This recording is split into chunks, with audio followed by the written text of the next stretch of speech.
이번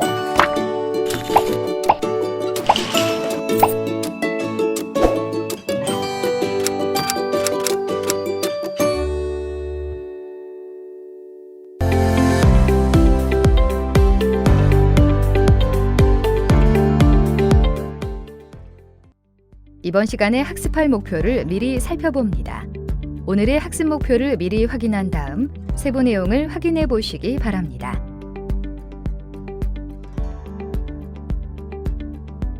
이번 시간에는 제품 개발하기에 대해서 알아보도록 하겠습니다. 제품 개발하기에 앞서 모든 제품을 만들기 위해서는 첫 번째 제품 기획하기를 알아야 됩니다. 제품 기획하기 위한 지식은 일단은 재과 시장 조사에 대한 분석 및 지식과 함께 재과에 대한 전반적인 지식과 그 다음 제품 개발 및 프로세스에 대한 지식, 그리고 제품 기획하기 위한 기술은 제품 콘셉트 설정 능력이라든지 제품 기획하기 위한 태도는 제품 시장에 대한 자료 수집 및 분석에 효율적이고 유연한 사고를 가지고 있어야 됩니다. 그러기 위해서는 우리가 이제 모든 제품을 만들기 위해서는 이렇게 저희가 크랜베리 옥수수콘이 있습니다. 이 제품을 만들기 위해서 재료에 대한 부분도 알아야 되고요.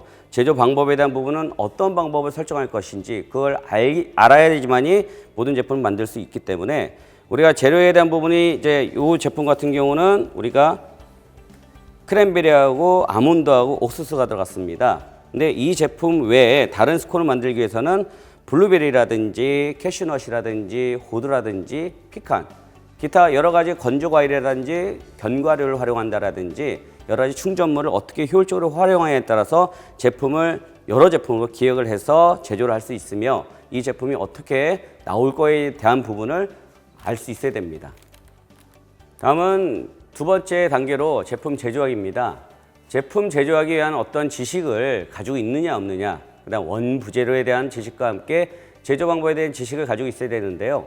일단 여기에 들어간 재료를 보겠습니다. 재료는 일단은 밀가루가 들어가고요. 그다음 설탕과 함께 그다음 계란이 들어가고요. 버터가 들어갑니다.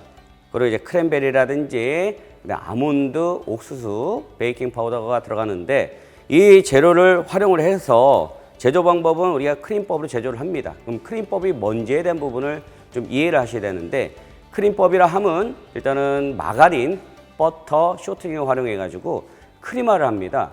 크림화를 잘 해주시면요 좋은 제품을 얻을 수 있지만 그렇지 않을 경우는 얻는 부분에 대해서 조금은 미흡함이 있습니다.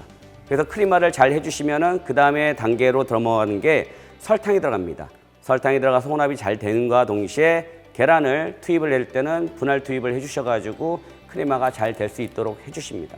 그러고 나서 나머지 재료인 가루 재료와 함께 우유, 그다음 이제 건조 과일과 견과류가 들어가서 투입을 해주시면은 반죽이 완료가 됩니다.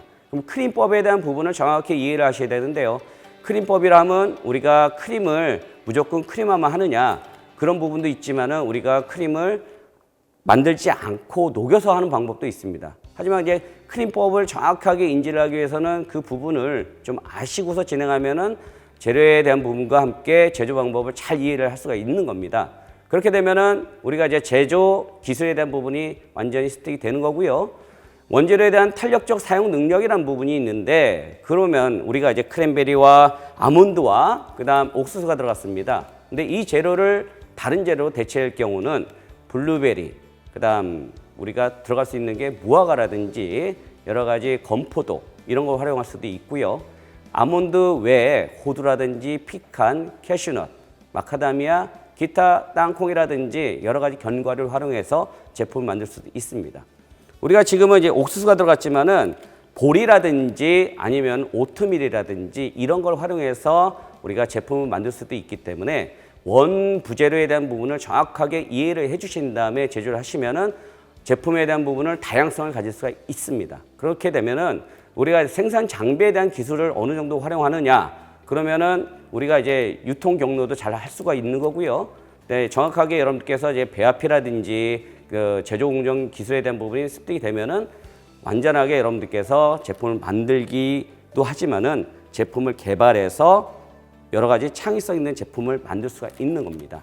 그렇게 되면은 제품 제조에 대한 태도는 고객이 어떤 부분을 원하느냐, 고객 니즈에 대한 적극적인 수용을 여러분들께서 잘 받아들이셔야 되는데요. 그럼 고객이 원하는 부분을 어떻게 잘 어떻게 효율적으로 이런 부분을 생각을 하셔서 제조를 하시면은 판매와 함께 여러 가지 베스트셀러 제품을 만들 수가 있는 겁니다.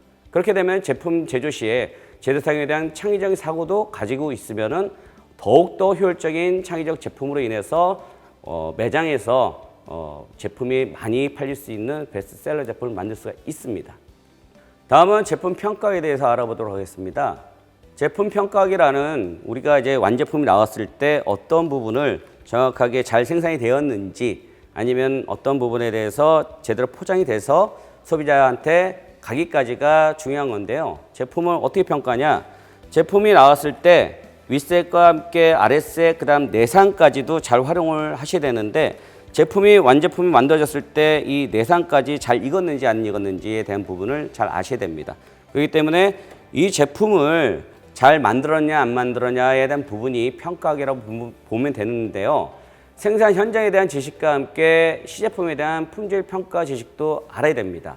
그리고요, 제품 평가에 대한 기술이 우리가 정확하게 해당 제품에 대한 작업자에 대한 교육 능력이 있는지 없는지에 대한 부분도 아셔야 되는데 작업자가 만약에 이 제품에 대한 완제품을 잘 모르고 있다, 제조 공정에 대해서 잘 모르고 있다, 그렇게 되면은 문제가 있는 겁니다. 그렇기 때문에 작업자한테 이 제품에 대한 교육을 시켜주는 게 가장 바람직한 방법이고요.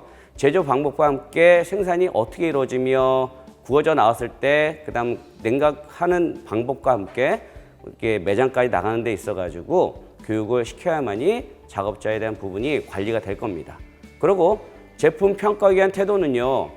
우리가 이제 이 제품이 시판되기 때문에 고객들이 이제 드십니다. 드시기 위해서는 이게 활용적으로 제품이 잘 나갔는지 안 나갔는지 그 부분을 보셔야 되는데 식감이란 부분도 평가를 해야 되고요. 그렇기 때문에 제품 평가에 대한 전문적인 마인드가 있느냐 없느냐, 그 다음 제품 현장 적용을 고려한 합리적 사고방식이 있느냐 없느냐, 그리고 개발과 현장 사이의 원활한 커뮤니케이션이 의지가 있느냐 없느냐가 아주 중요합니다. 그러기 위해서는 제품에 대한 어떤 전반적인 품목에 대한 부분을 지식을 가지고 있으며 제조 방법도 아셔야 되고요. 제조에서 나오면은 관리할 수 있는 능력이 제조자의 어떤 전문적인 그런 마인드가 필요로 합니다.